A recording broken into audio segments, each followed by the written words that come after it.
Hari ini Back to BDM tampil tidak seperti biasanya, lebih informal karena kebetulan saya kedatangan tamu, penulis Kompas dan juga cendekiawan dari Nahdlatul Ulama, Zuhairi Misrawi, yang dipilih dan ditunjuk oleh Presiden Jokowi sebagai duta besar berkuasa penuh di Tunisia.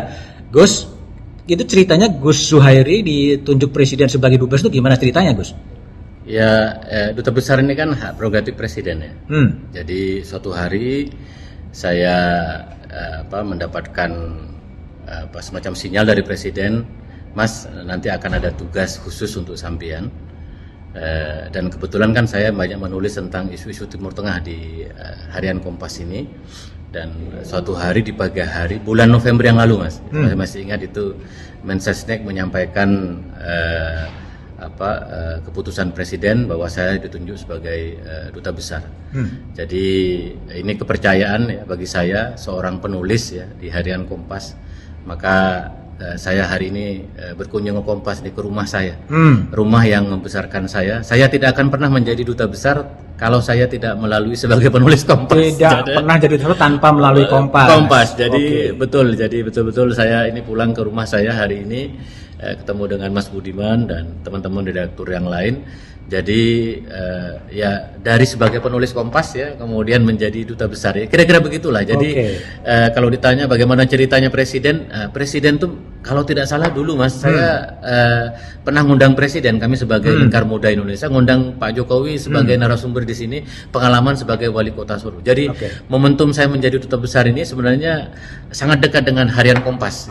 Maka itulah cerita sederhananya, cerita panjangnya karena saya istiqomah ya, tirakat saya menulis di harian Kompas sejak tahun 99, Mas. 99. Iya, jadi sampai sekarang saya masih menulis dan membaca harian Kompas. Ini memang cita-cita Gus jadi dubes nih?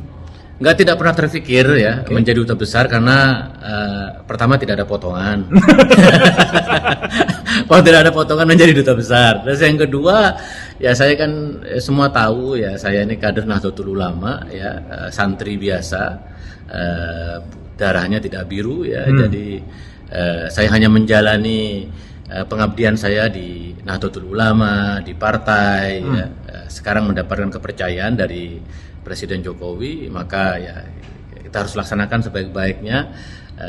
Ini jabatan amanah yang saya dengan pengalaman saya, dengan pergaulan dunia internasional saya, dengan keahlian saya di bidang Timur Tengah, saya ya merasa siaplah untuk mengabdi dan mengharumkan merah putih. Zuhairi ini akan menjadi duta besar termuda ya, 44 tahun ya? Ya.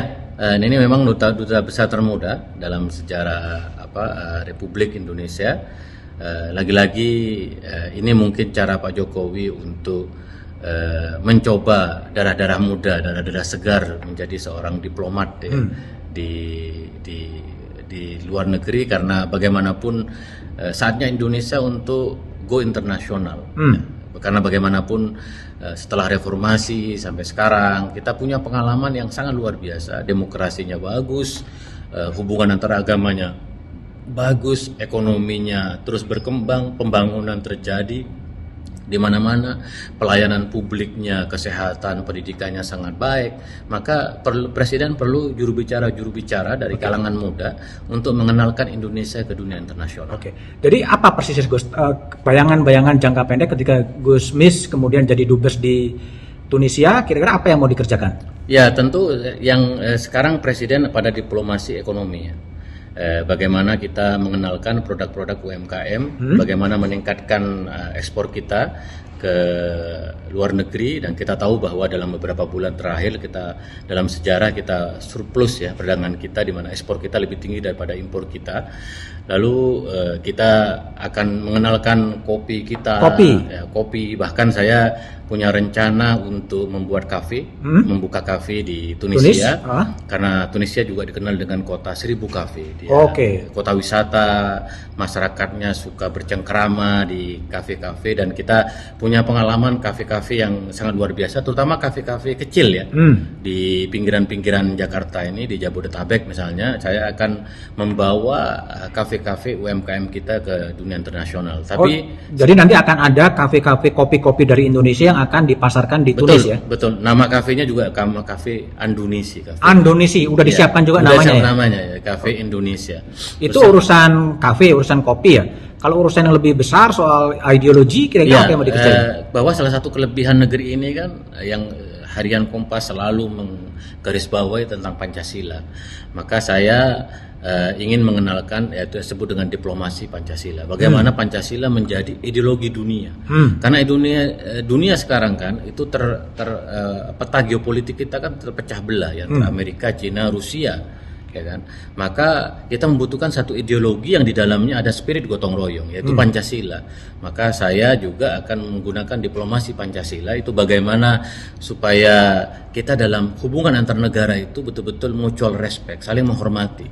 Tidak boleh menggunakan bahasa-bahasa yang di dalamnya menegaskan konflik ya, atau bahkan perang. Maka oleh karena itu pengalaman Pancasila yang telah berhasil dalam sejarah mempersatukan kita sebagai bangsa, saatnya Pancasila kita jadikan untuk mempersatukan dunia. Oke. Jadi Pancasila untuk dunia ya? Iya, Pancasila sebagai ideologi dunia. Ini yang kita mulai akan kenalkan supaya kita sebagai bangsa punya kebanggaan bahwa Pancasila itu bisa menginspirasi dunia. Oke, Gusmis, terima kasih. Kalau saya sekarang berbicara tanpa masker dan Zuhairi juga tanpa masker, karena saya juga baru selesai menjalankan tes PCR dalam kondisi yang negatif. Saya juga Mas, karena ada acara di Kemenlu, saya juga PCR dan hasilnya alhamdulillah negatif juga. Oke, thank you Gus. Sukses selalu dan selamat bertugas untuk membawa kopi Indonesia ke Tunis dan memasarkan ideologi Pancasila ke dunia. Ya, sama-sama. Saya juga akan mengenalkan harian Kompas. Karena Kompas itu adalah bagian dari bagaimana Indonesia itu seperti sekarang. Tanpa Kompas, Indonesia tidak akan seperti sekarang. Bagaimana mencerahkan bangsa kita, ya kan? Nah, itu Kompas juga bisa menjadi bahasa diplomasi ke dunia internasional. Media cukup penting untuk membangun bangsa, membangun demokrasi. Oke, thank you, Gus. Sama-sama, thank you. sama-sama, Ya, sama-sama. thank you. Makasih.